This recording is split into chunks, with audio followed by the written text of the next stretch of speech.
여러분, 매달 쓰는 생리대 가격이 해외보다 무려 40%나 비싸다는 사실 알고 계셨습니까? 이재명 대통령이 기본 생필품에 왜 이렇게 바가지를 씌우냐며 정부 차원의 무상 공급을 전격 지시했는데요. 당장 내일부터 우리 지갑 사정이 어떻게 바뀔지 핵심만 짚어드리겠습니다. 결론부터 말씀드리면 정부가 직접 생리대를 만들어서 공짜로 나눠주는 스코틀랜드식 모델이 한국에 상륙할 가능성이 매우 커졌습니다. 이건 단순히 복지 문제가 아니라 그동안 프리미엄이라는 명목으로 가격을 올린 독점 시장을 정조준한 경제적 조치인데요.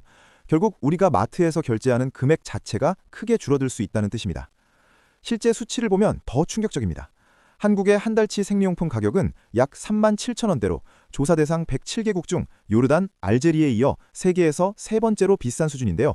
영국이나 인도는 우리보다 훨씬 저렴한데 왜 유독 한국인들만 매달 이런 거금을 지불해야 했던 걸까요? 원인은 크게 세 가지입니다. 첫째는 2017년 터진 유해물질 파동 이후 업체들이 너도나도 유기농과 순면을 내세우며 가격을 올린 프리미엄 전략 때문인데요.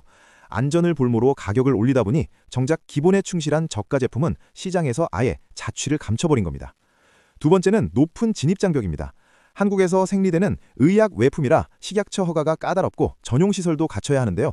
이 규제 때문에 중소기업은 감히 들어오지 못하고 소수의 대기업이 시장을 꽉 잡고 과점하며 가격을 마음대로 주물러온 측면이 큽니다.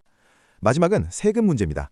우리나라는 2004년부터 부가가치세 10%를 면제해주고 있지만 생산과 유통 단계에서는 여전히 세금이 붙고 있는데요.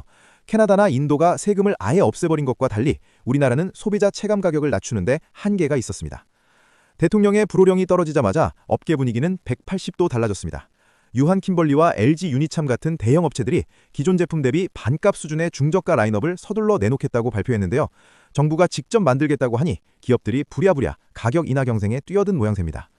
유한 킴벌리는 이미 온라인 위주였던 좋은 느낌 순수 같은 저가 제품을 오프라인 대형마트까지 확대하기로 했습니다. LG 유니참 역시 오는 3월 중순까지 흡수력은 유지하되 가격만 확 낮춘 실속형 제품을 출시하겠다고 밝히며 눈치 싸움을 시작했는데요. 하지만 사실 증권사나 업계 전문가들은 이 발표를 그리 반기지 않는 분위기입니다. 왜일까요? 정부가 시장 가격에 직접 개입해서 무상 공급을 시작하면 민간 기업들의 수익성이 악화되는 것은 물론 시장 생태계가 파괴될 수 있다는 공포 때문입니다. 업계 일각에서는 정부가 특정 기업에 위탁 생산을 맡기면 오히려 그 기업의 점유율만 높여주는 거 아니냐는 비판도 나옵니다.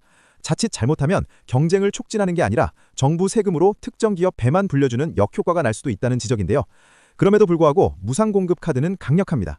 롤모델인 스코틀랜드는 2021년부터 세계 최초로 모든 여성에게 생리대를 공짜로 주고 있는데요. 공공장소마다 생리대를 비치하고 전용 앱을 통해 어디서 받을 수 있는지 GPS로 알려주는 시스템까지 갖췄습니다. 스코틀랜드 조사 결과 청년의 84%가 이 제도 덕분에 삶이 긍정적으로 바뀌었다고 답했습니다. 돈이 없어서 생리대를 못 사면 어떠지? 라는 생존의 공포를 국가가 해결해준 셈인데 우리나라도 이런 보편적 복지가 실현될 수 있을지 관심이 쏠립니다. 하지만 현실적인 벽도 만만치 않습니다. 사람마다 체형이나 선호하는 브랜드가 다 다른데 정부가 만든 표준 생리대 하나로 모두를 만족시킬 수 있겠느냐는 우려인데요. 만약 품질이 떨어지는 제품을 준다면 생색내기식 정책에 그칠 위험도 큽니다. 또한 다른 생필품과의 형평성 문제도 나옵니다. 생리대만 공짜면 휴지나 치약은 왜 안 해주냐는 식의 반발이 나올 수 있다는 건데요. 정부가 어디까지를 필수제로 규정하고 세금을 투입할지에 대한 사회적 합의가 필요한 시점입니다. 하지만 우리가 여기서 꼭 짚어봐야 할 반전이 있습니다. 단순히 싸다는 이유만으로 모든 제품이 환영받는 건 아닌데요. 저렴한 표준 생리대가 보급되더라도 기존에 내가 쓰던 특정 브랜드나 고품질 제품을 선호하는 소비자들의 선택권이 어떻게 보장될지가 핵심입니다. 특히 주의 깊게 볼 점은 저가 제품의 품질입니다. 가격을 낮추기 위해 안전성이나 흡수력을 포기하는 거 아니냐는 우려가 나올 수밖에 없는데요. 정부와 기업이 이 품질 논란을 잠재우지 못한다면 결국 가격이나 정책은 현장에서 외면받는 생색내기용 제품이 될 수도 있습니다. 당장 우리가 주목해야 할 날짜는 중저가 제품이 쏟아지는 3월과 2분기입니다. 유한 킴벌리의 좋은 느낌 신제품과 LG 유니참의 저가 라인이 마트 매대를 얼마나 차지하는지 확인해보세요. 점유율 싸움의 승자가 향후 주가의 향방을 결정할 겁니다. 정부는 성평등 가족부를 중심으로 실태 파악에 나섰고 조만간 구체적인 무상 공급 대상과 범위를 발표할 예정인데 취약계층부터 시작할지 아니면 전체로 확대할지가 최대 쟁점인데 이건 곧 우리 세금이 어디로 흘러가는지의 문제입니다. 돈 냄새 맡은 외국인들이 이미 위생용품 관련 기업들의 공시를 뜯어보기 시작했습니다. 가격은 낮아져도 판매량이 폭발하면 이익은 늘어날 것이다 는 계산기 두드리는 소리가 들리시나요? 정책의 방향이 바뀌면 돈의 흐름도 바뀝니다. 여러분은 어떻게 생각하십니까? 국가가 생리대를 직접 만들어 공짜로 주는 게 맞다고 보시나요? 아니면 시장의 경쟁에 맡겨야 한다고 보시나요?